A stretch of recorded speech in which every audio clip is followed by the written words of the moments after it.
Hi, everyone. Welcome to Getting Personal with Compt. I'm Lauren Schneider, the head of communications, and this is a show that is all about talking to workplace experts, but also just people who are committed to building a better workplace, a better employee experience. And I say that because it's not just a better employee experience, but like a more human experience.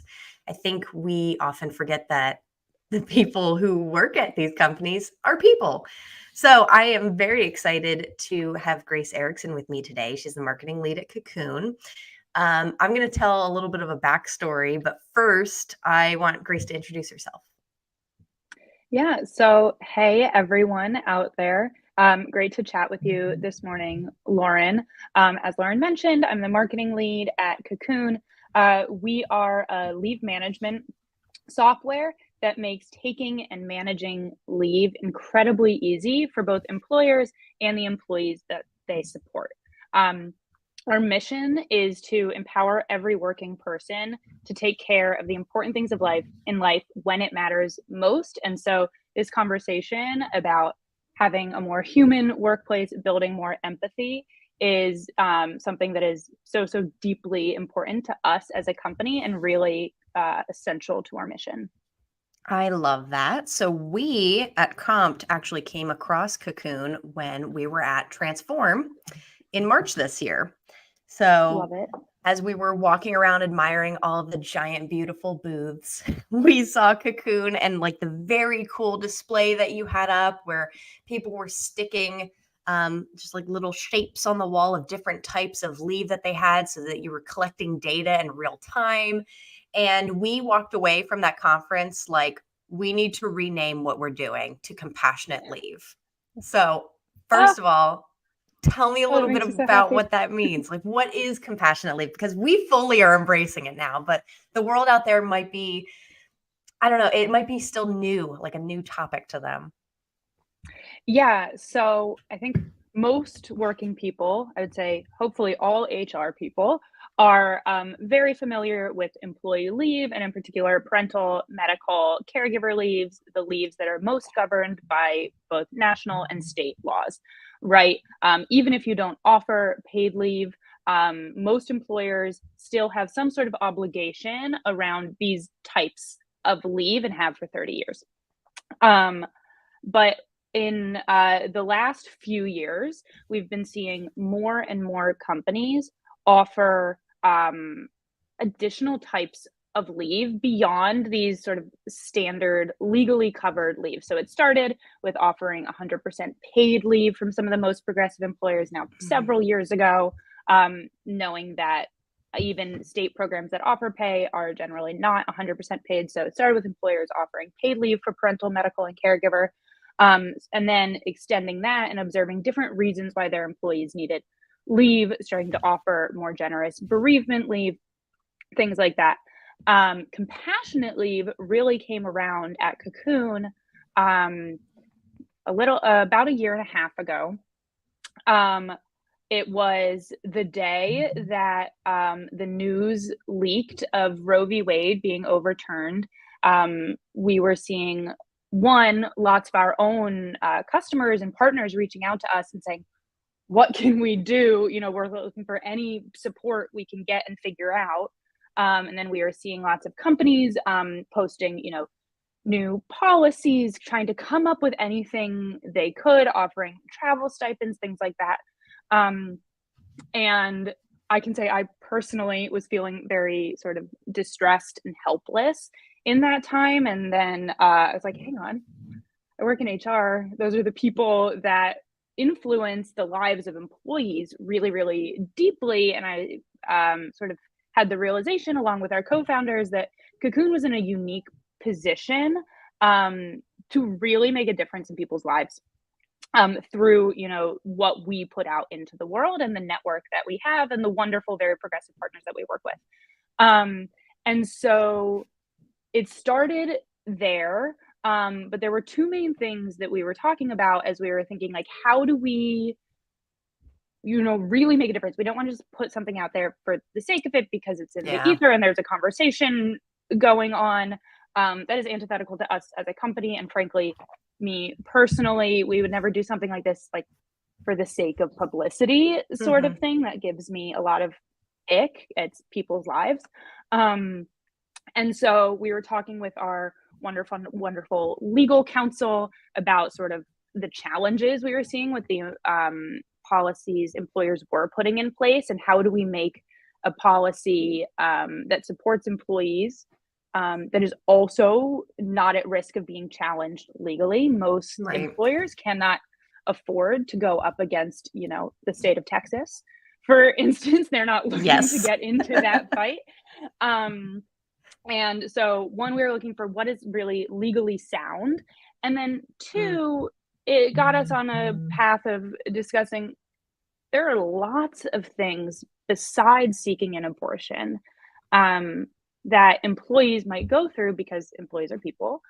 So they go through all the things people go through um, that are deeply personal, really private, that they need time away from work to take care of in different ways. Um, but that maybe they don't want to go to their HR person, their manager, and say, hey, listen, this is what's going on. I need, a week off. I need 2 weeks off. I need 4 weeks off, whatever it is. So that is how Compassionate Leave was born. And really, what it is a fully paid, job protected leave that is completely private. So Mm. you don't have to disclose the reason for your leave to your employer. We do give examples of the types of things that are covered under compassionate leave, to give people an idea of what they should be thinking about this for, because we still want people using parental medical caregiver leaves for those leave types that are covered and will be Right. paid by, the state of California in the case of most of our employees, things like that. Um, and so it's things like abortion care, it's things like pregnancy loss and miscarriage, things like bereavement, legal proceedings, acute mental health distress, right? Mhm. It's things that usually require urgent attention. So you're not Right. able to plan in advance for many of these things. Um, and things that are deeply, deeply, deeply personal. Right. Um, and so that's how it all, came to be. At Cocoon, we offer 4 weeks in a 12-month period of compassionate leave. It makes me so happy that several of our customers, like Superhuman, like Notion, have implemented their own versions of compassionate leave, and have really sort of adapted it to their own company and their own needs. It's a really unique policy, and it should be unique to individual companies and how they operate. So I know one of our customers offers 2 weeks in a 6-month period. Others offer 3 weeks total. And again, this Mhm. lives on top of the sort of standard leave policies that folks have. Right.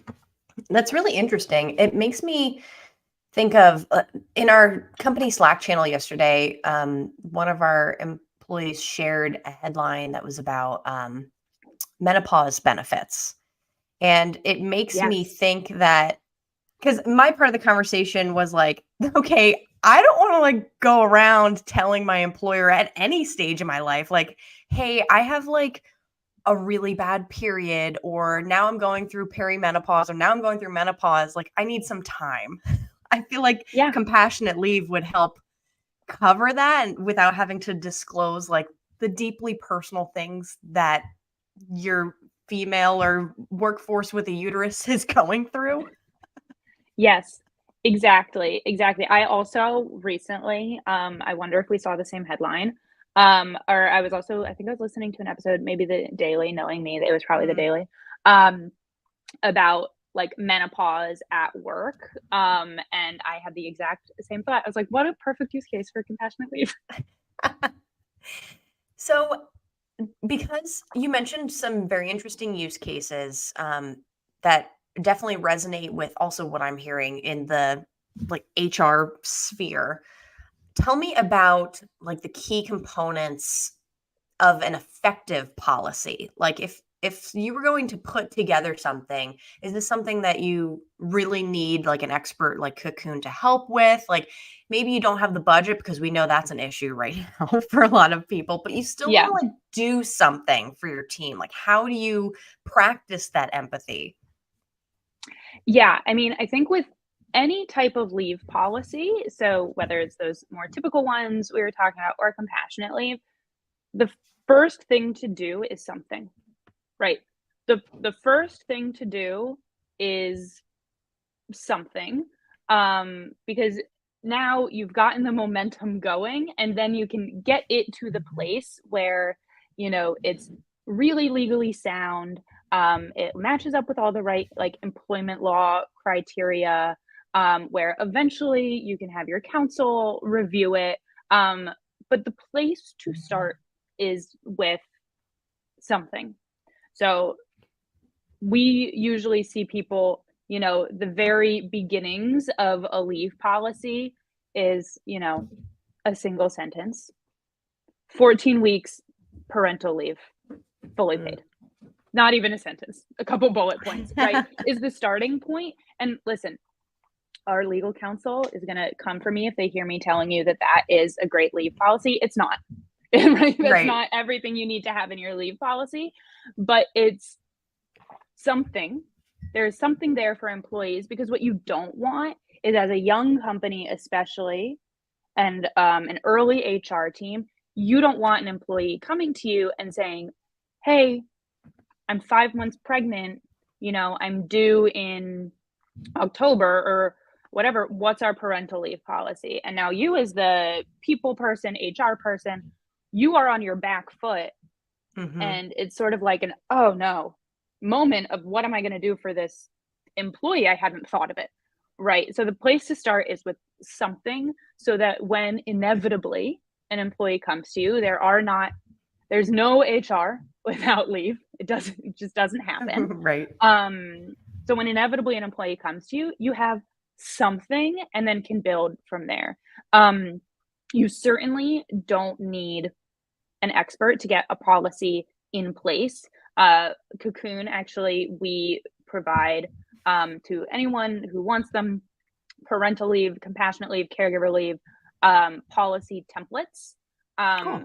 that are written and reviewed by our own legal counsel. You should still get them reviewed by your own legal counsel. I am not a lawyer, so don't take it as legal advice, but it is reviewed by our legal counsel internally, and will really help you on your journey of, like, what are the essential components? How do I talk about employee eligibility? What are tenure requirements? All these things that, if you haven't written a leave policy before, I certainly didn't know how in depth they were before working at a leave company, that really help you build that sound policy that gives, one, really clear expectations to Mm. your employees. We love the saying from Brene Brown at Cocoon that clear is kind, and that is very true with policies. And that it is protecting you as an employer from an employment law perspective, which becomes more important as you grow, right? Right. Again, early days, two bullets, give yourself something and build from there. The other piece of this that I always bring up in these conversations, because we are in HR companies, we're often HR people, we're managing the employee experience as a whole, but we know that it's not solely up to HR and the policies. So, what role do managers, leadership, like other people in the company play in not just like establishing a more like empathetic work environment, but as far as to like if they get to the point of implementing a compassionate leave policy, like in doing so in a way that really benefits everyone? Yeah. I'd even go as far to say as the HR impact on, how a policy really affects employees is minimal, right? Mhm. Without managers, leadership also carrying that line.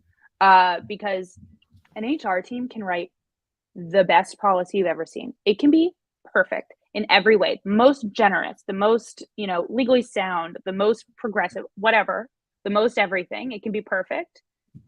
If there isn't a culture at that company that allows people to take and use the leave that they are being offered, it's a lovely piece of paper and a great idea, and maybe you'll attract candidates with it, but employees aren't going to use it because there's a very real fear and stigma that still exists around taking leave at many, many companies. Yep. People are afraid to miss a promotion cycle. People are afraid, that they're not going to get that big project that's going to push them to the next level or get them that bonus or get them that raise. Salespeople are afraid they're not going to hit quota and they won't get their commission, right? So, which is a huge part of their income. And so, right, there are all these different factors, so beyond the policy. Yeah. When it comes to leadership, the role is absolutely critical. And I would say like leadership and like middle manager type people, it's critical. So there's one element of modeling, right? And making caregiving, making leave of whatever that means for you. So caregiving can be, for an aging parent, or a sibling, or even a friend, or a spouse, for a child, of course. It's just the way most people, think of it in the context of work. It can also be taking care of your own health, your mental health, whatever that is. So it starts with modeling a culture of caregiving, right? So it means letting people know when you have to take your mom to a doctor's appointment. Like, as a leader, that small act, if you're doing it anyway, the small act of put it on your calendar, make it public, and say, taking mom to a doctor's appointment. Right. Through that teeny tiny thing, you are modeling that your company understands and accepts the demands of caregivers and how they balance with work, right?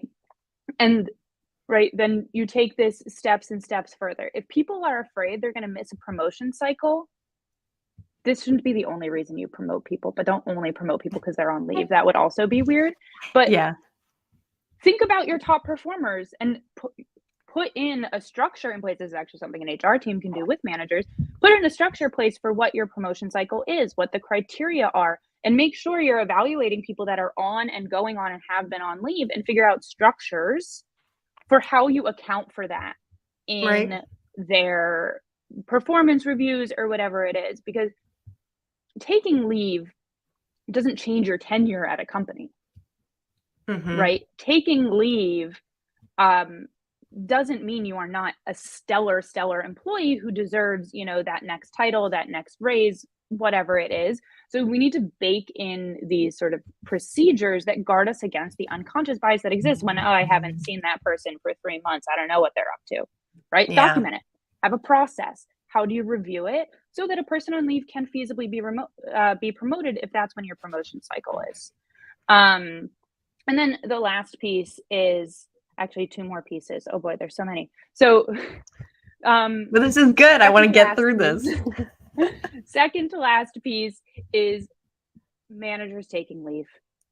And, leave is very personal. This is something we talk about a lot at Cocoon.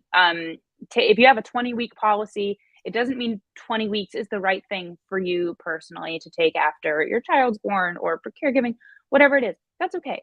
You don't have to take 20 weeks, but take leave, make it known, and set expectations before you go out on leave about how you're going to be involved.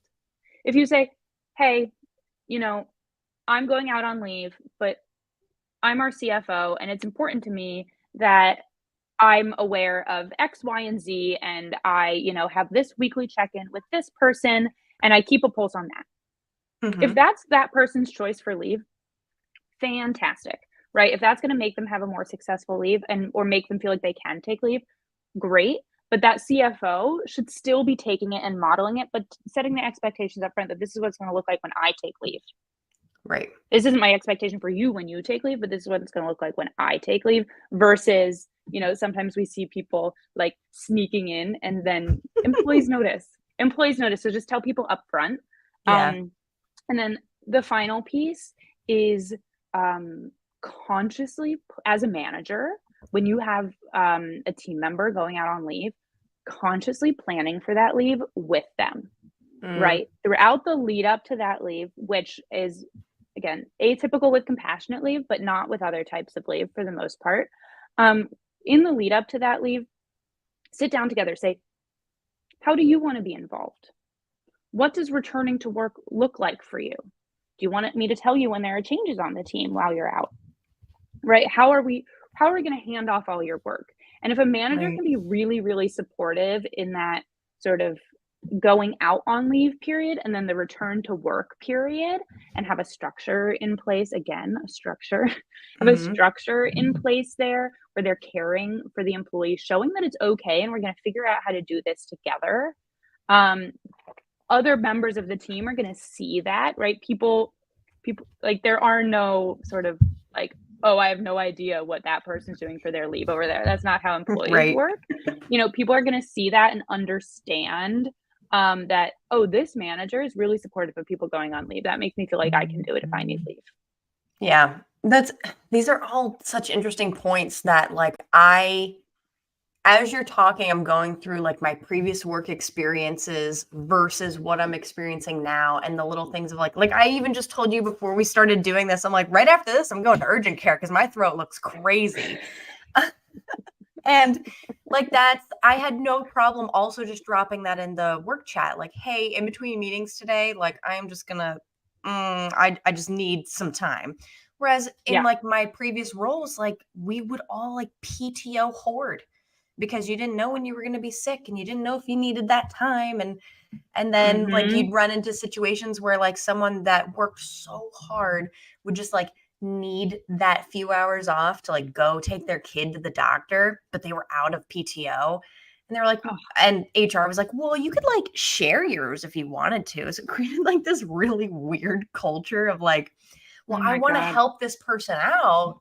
But also, like at the time, I was like, I need to save these days, like for my wedding. Like, so is it more Yeah. important that their kid is sick or that like I'm trying to like get married? It was What an just impossible really situation for strange. employees. Oh Yeah, God. it was No. super Oh, weird. it's I ended awful. up actually talking to Fortune about it last month, and they published this entire piece on like the culture of like, do you have days off? Are you going to use them, or should we all just like hoard them forever and then just like hope you don't get sick? Oh God. Oh, Crazy. it's those impossible decisions, right? By Yes. giving people the choice, by Mhm. giving people leave, it doesn't mean everyone's going to take compassionate leave every day. It's people want their jobs, people work, Yeah. like people, and it's about giving people the option. I like to describe leave as a side door. When Mm, people I like feel that. backed up against the wall, right? They feel like they don't have choices, they leave your company. Because when they feel like Mhm. they have an impossible choice, take my kid to the doctor or work, and I'm making this choice all the time, it's untenable, right? You Right. can only sustain that for so long. Of course, many circumstances lead to many things, but right, we think of leave as a side door option. That person Mm, doesn't need to leave your company. They need time away to take care of the thing that's happening in their life so that they can return to your company where probably they want to work, right? Especially if you're showing that you support them in this right. way. Yes. Before we go, I want to ask any trends or practices that you're seeing emerge in the space for the end of the year? Like, what should people look out for as we enter open enrollment season? We go into budget planning, all the best part of the year for HR. Yeah, I mean, our current economic environment is super, super interesting when it comes to thinking about leave and benefits and all those things, right? Of course, we know there have been tons of rifts going on at all sorts of companies. I feel like we see it in the news like every day. Yeah. And so HR teams, one, are strapped, right? They've lost large portions of their teams in a lot of Mhm. cases. And two, right, there's a shift from the past many years of get new talent in, recruiting, what's going to attract the best talent, to retention. And so as folks think about benefits for next year, policies for next year, it's with retention versus attracting people. And the thing Mhm. that shifts there is these shiny object benefits of, at this point, I'm going to call it like the 2010s, because I think it really started the shift with COVID. So the shiny object benefits of the 2010s, like, you know, That. all your meals and Soda I don't know. machines, ping pong Yeah, tables. like all these I love that aside, you're calling it whatever. shiny objects. It's so, because we always call it perks, but now I think I'm changing this forever. I'm going to call it shiny object perks. Yeah, so shiny objects, great. Listen, I love lunch. It's fantastic. But when you ask an employee, do you want lunch or do you want parental leave? The choice is incredibly clear, Yeah. right? And so when we think about moving away from these shiny object perks to policies that are foundational to your company, that when we have to cut line items from the budget, the shiny items are going to be the first to go, or the shiny objects are going to be first to go every time. And those things that help retention, those things that help your employees feel really cared for in an environment that is stressful with everything going on economically, if they feel secure in their job, they're going to pay that back to you. Yep. Right? You're going to see that in performance, in engagement, and in retention. And so, interestingly, we were a little concerned. We publish paid leave benchmarks, as you sort of mentioned, with Transform. Yeah. And new data, not out yet, but I was recently looking at the data, new data, and kind of holding my breath because I was worried policies were going to go down. From the last time we did it, based on everything we've been seeing economically, I was like, oh no. I was like, I really hope not.